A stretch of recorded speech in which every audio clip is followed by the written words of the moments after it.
Vous écoutez Radio Taïwan International et c'est l'heure des musées.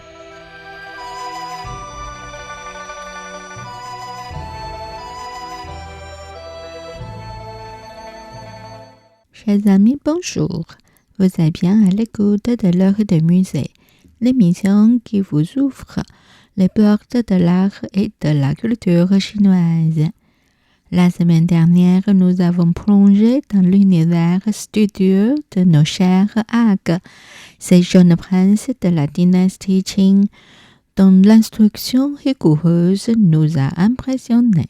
Ensemble, nous avons exploré leurs lieux d'études au sein de la cité interdite, notamment le Shangshufang, le Nanshufang, le palais Yuqing et le pavillon Maoqing. Mais l'instruction des Ag ne se limitait pas à l'enceinte du palais impérial. En effet, chaque fois que l'empereur Qing se rendait en déplacement, que ce soit au palais d'été de Yuanmingyuan, à la résidence impériale de montagne de Chengde ou encore lors des chasses rituelles au camp de Mulan, des espaces d'études étaient spécialement aménagés pour les jeunes princes, afin que leur apprentissage ne soit jamais interrompu.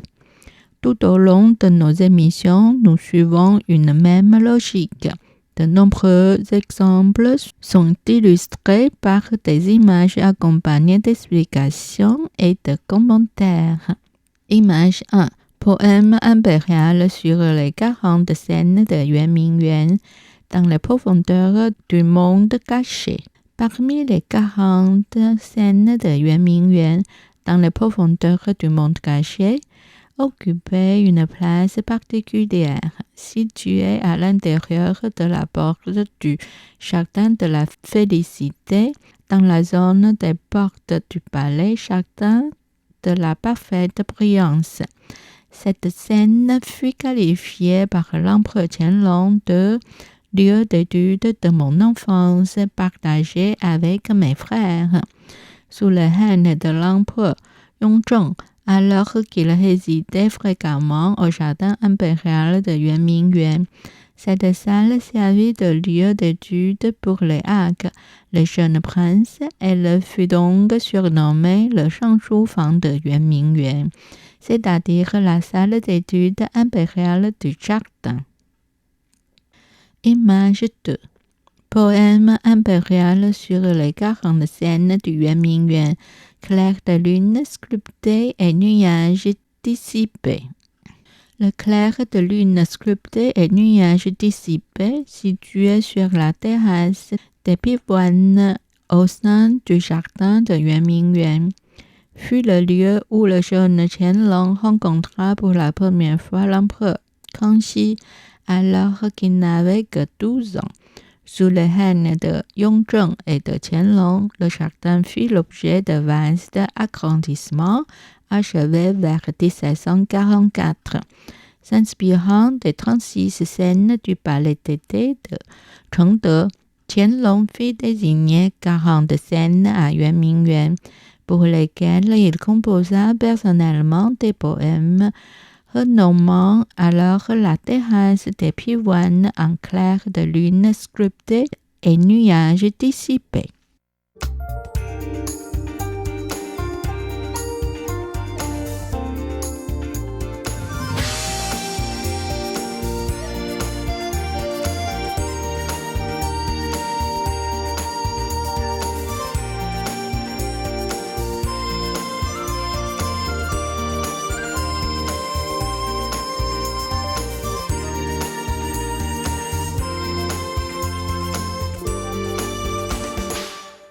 Image 3. Poème impérial sur le palais d'été, le vent dans les pins aux myriades de ravins. Parmi les 36 scènes de la résidence d'été de Chengde, le vent dans les pins aux myriades de ravins occupait une signification intime pour Qianlong. Enfant, il y accompagna son grand-père, l'empereur Kangxi, et y suivit chaque jour ses enseignements. dans son texte intitulé « Inscription impériale pour la salle du souvenir à la résidence d'été ». Il exprime avec émotion sa reconnaissance avec son aïeul en 1766 en hommage à l'instruction reçue. Qianlong réunit symboliquement les deux dieux, clair de lune sculpté et nuage dissipé de Yuan Mingyuan, et vend dans les pains aux myriades de havans de Chengde sous un nom commun, salle du souvenir de la grâce. Après cette première visite des lieux d'étude des arts, je suis curieuse de découvrir l'organisation de leur emploi du temps. Et vous? Dans la dynastie Qing, les princes impériaux, les arts étaient tenus d'exceller à la fois dans les lettres et dans les arts martiaux. Sur le plan littéraire, ils suivaient les mêmes enseignements que les étudiants issus du peuple, étudiant les classiques confucéens indispensables aux examens impériaux. Ils s'exerçaient également à la composition de poèmes, à l'écriture de fu, odes rythmées, de dissertations stratégiques, le 策论, et de mémoires officielles, 表文. La calligraphie faisait partie intégrante de l'enseignement obligatoire, avec un accent particulier mis sur la copie de grands maîtres ainsi que sur l'expression créative personnelle.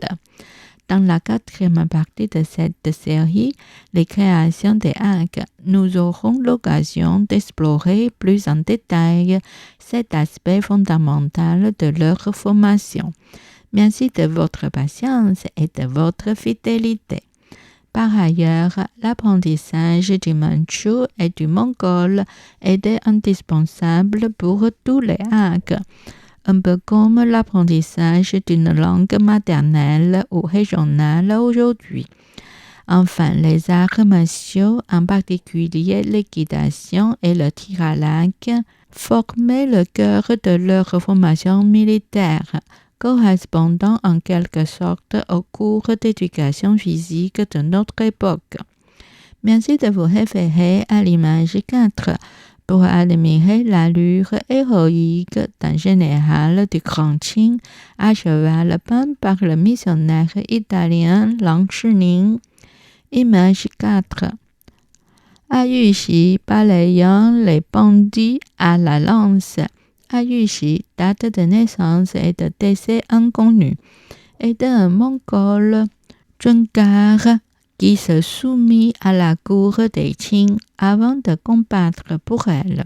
En la 20e année du règne de Qianlong, le Khan Zhenggar Dawachi s'allia à la Russie tsariste, pris en étau par une offensive des troupes Qing. Il fut contraint de fuir Godengela, où il opposa une résistance acharnée.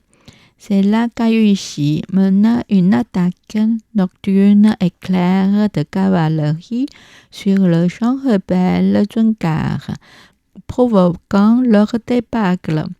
Bien que Dawachi soit parvenu à s'échapper, il fut capturé peu après par Huoji.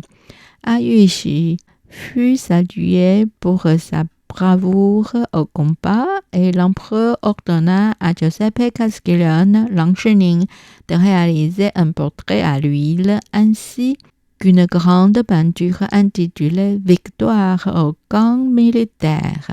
Ce portrait fut également intégré à une peinture en rouleau le représentant lancé au galop, armé d'une lance, d'un carquois et d'un fusil. Dans cette œuvre, Castiglione totalement éliminé l'arrière-plan pour concentrer l'attention sur une représentation réaliste d'Ayushi. Coiffé d'un bonnet orné de plumes de paon pour se protéger du froid, vêtu d'un manteau conçu pour résister aux flèches, un mousquet passé en bandoulière, une sacoche d'arc Frappant à sa taille, il tient les rênes d'une main et brandit une lance de l'autre, menant son cheval à l'assaut de l'ennemi. C'était l'heure de musée, réalisé et animé par Miao Yonghua, diffusé depuis Taipei, Taïwan.